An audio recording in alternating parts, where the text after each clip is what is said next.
Hello, my name is Douglas Haynes. I'm the Vice Provost for Academic Equity, Diversity, and Inclusion, and I want to welcome you to a new Inclusive Excellence Spotlight series that focuses on perspectives on inclusive excellence, and we also delve into issues that affect the campus and the nation and the world.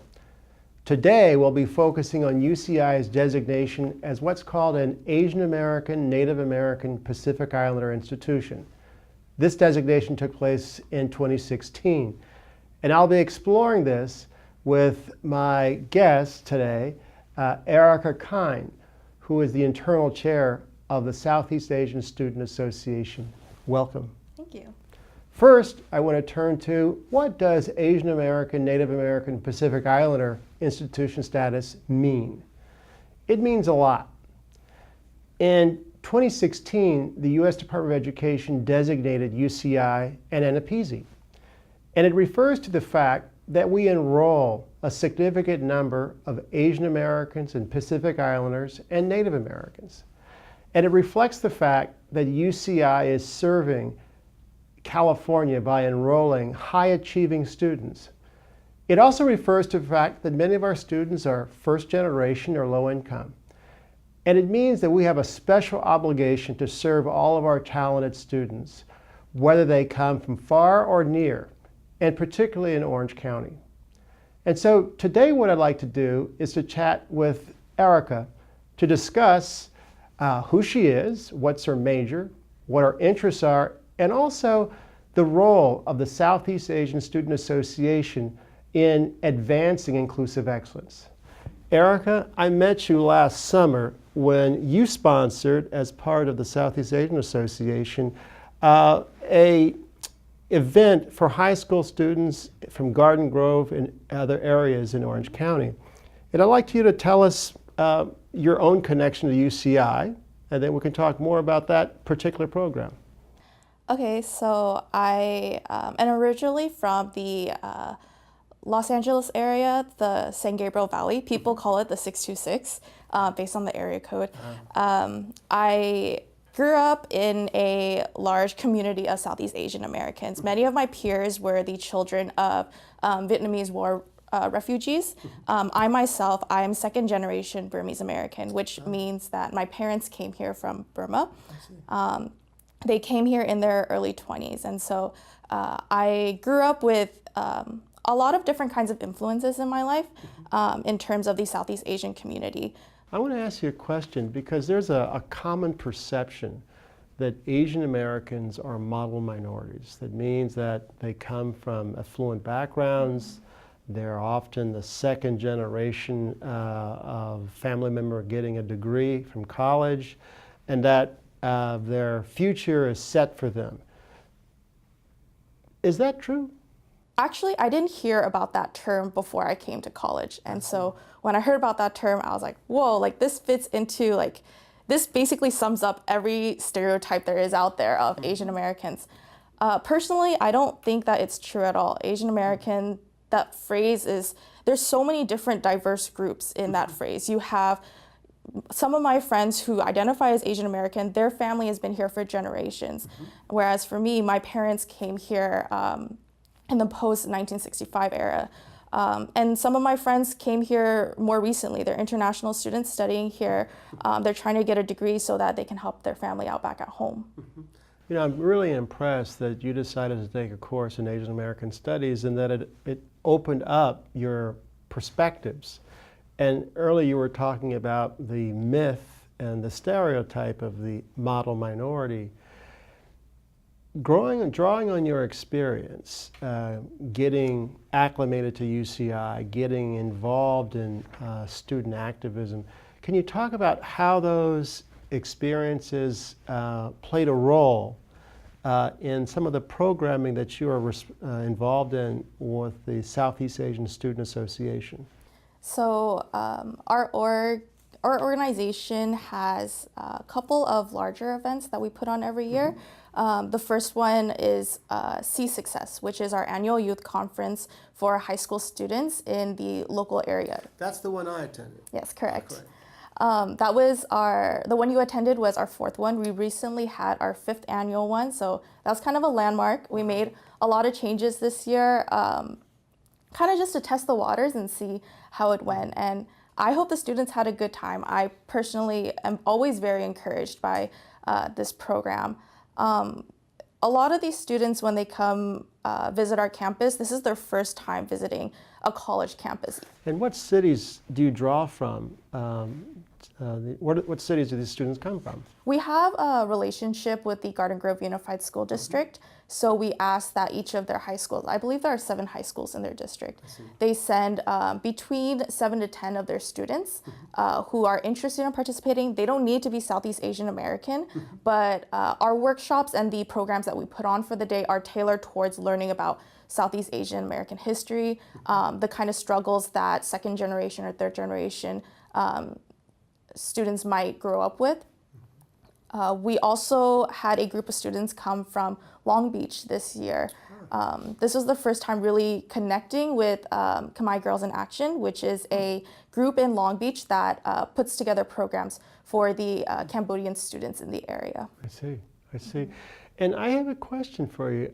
Since this was the 5th iteration of this program, have students who've participated in this Southeast Asian Student Association program, have they enrolled at UCI? Actually have. Wow. I have not met them specifically, but it's really exciting when sometimes at board meeting, one of our board members will say like, oh, I met this person in our class who went to see success 3 years ago and now they're here at UCI. Wow. So it sounds like your organization is creating a community while also broadening participation among students in the area. That's what we really hope to do, to just foster a safe environment for people to kind of share about the things and really think about some of the things that aren't really talked about at home. I think that's a really big struggle with some of the students who are the sons and daughters of refugees coming from Vietnam or Cambodia, that their parents don't talk about their experiences. So a lot of these kids, they grow up, they don't really know exactly what their parents go through. So they kind of just go through school without having, my parents told me a lot about their struggles coming to America. And I always felt very inspired and very encouraged to work hard so that I could give back for their sacrifices. It's interesting you mentioned that some of the students are children of refugees, first or second generation. Have you participated or visited the UCI Southeast Asian Archive? Our organization works really closely with the Archive Center. The director of the archives, Dr. Thuy Vo Dang, she is actually our advisor. So we work closely with her. She allows us to use her space for a lot of our events. So we're very grateful for that. And we also work alongside the Archive Center. They do monthly film screenings of different kinds of films, not just pertaining to Southeast Asian American history, but just a lot of these really great films that aren't shown on the big screen because they're not Hollywood films, but they are really well done documentaries about the lives of many Americans today. So would you say then that the Southeast Asian Student Association is really sort of making the campus a very welcoming place, connecting students to the Southeast Asian Archive, as well as connecting with the Department of Asian American Studies? I do think that our organization aspires to do all of those things. We are very grateful to have very good connections with the archives, with the Asian American Studies Department, and various other resources on campus like the SOAR Center. But we are only a small board, and so we do hope to be able to just expand that in the future to make sure that all students feel really welcomed into these areas, that they know that this campus is not just for a small group of people, but it's for the whole community. Well, the timing is pretty amazing, particularly now, because I believe this year the Department of Asian American Studies may be celebrating their 20th year. Or 25th year. 25th year. And it's pretty remarkable because, believe it or not, there's about 10 departments of Asian American Studies in the United States. And we're really proud that one is here. And I want to give a lot of credit to all the chairs of Asian American Studies, including Jim Lee, but also the current one, Professor Judy Wu, because she's been quite active in connecting my office, Inclusive Excellence, with your student organization. So there's really a lot of optimism for the future. So what kind of programs does your office put on for the community that we have? Sure. Thank you for asking me that, Erica. The Office of Inclusive Excellence really is designed to promote broad participation at UCI, spanning from our undergraduates, graduate students, postdocs, and faculty. And so one of the top priorities that we had is to secure designation as an AANAPISI. You'll know that in the campus strategic plan, that's one of our objectives. It's written out. And so we were quite proud that we were able to secure that. Shortly after becoming an AANAPISI, we applied for a large multi-million-dollar grant from the federal government, and we won it. And that program is called Decade. And the role of Decade is to provide enriched mentoring for student success. And among the students that we target these resources for are our Chancellor's Scholars, which include students who are Asian American and Pacific Islander, among other student groups. And these scholars are often first generation and or low income.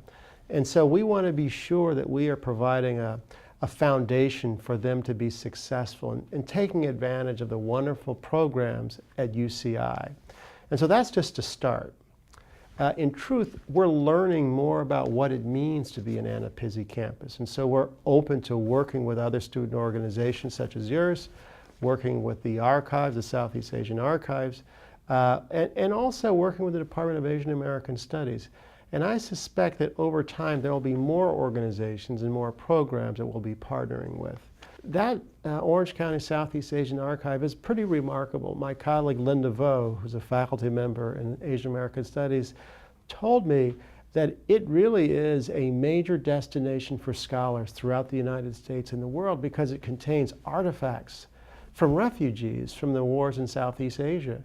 And frequently the donors of these artifacts are of the generation that held them, that hid them, and they or their descendants have bestowed these to UCI to serve our mission, to understand the experience, to use these experiences to develop teaching, and above all to build further connections with the wider community. And so the Office of Inclusive Excellence is really about broadening participation. It's about ensuring that as a public land-grant university, we are opening ourselves to diversity of all sorts, and that we're not just admitting students to UCI, we're helping them launch their lives and their careers. So what are some of the ways that different organizations can get specifically involved with what your office is doing? Excellent. Well, one great example is that at the suggestion of Professor Wu, my office will be establishing a paid internship position in the Department of Asian American Studies. And so the whole point of that is to build connections between my office and an academic unit, the department, but also to bring in a student who's really interested in learning about the university, right? Particularly how the university can become a model AANAPISI institution. And so that's one example. There's still others. We also provide various funding through our Spirit Awards. And a Spirit Award is a grant that we give to faculty to really sort of develop exemplary programs that involve reaching out to the community to engage with the community, course development, for example, for a multicultural requirement, as well as research. And to give you an example, Professor Vo was funded to do research on health narratives in the Southeast Asian community. Very important, very valuable, because a lot of research shows that access to healthcare is uneven, that attention to cancer screening can be improved. We want to improve survival rates for individuals who are diagnosed with breast cancer. And so those are just some of the ways in which we're trying to sort of build partnerships across campus. Thank you, Erica Kine, for that question. I want to thank you all for joining us today to learn more about UCI's Office of Inclusive Excellence. UCI is committed to serving all AANAPISI communities. Please visit us at our website at inclusion.uci.edu, and please join and continue the conversation on social media at InclusionUCI.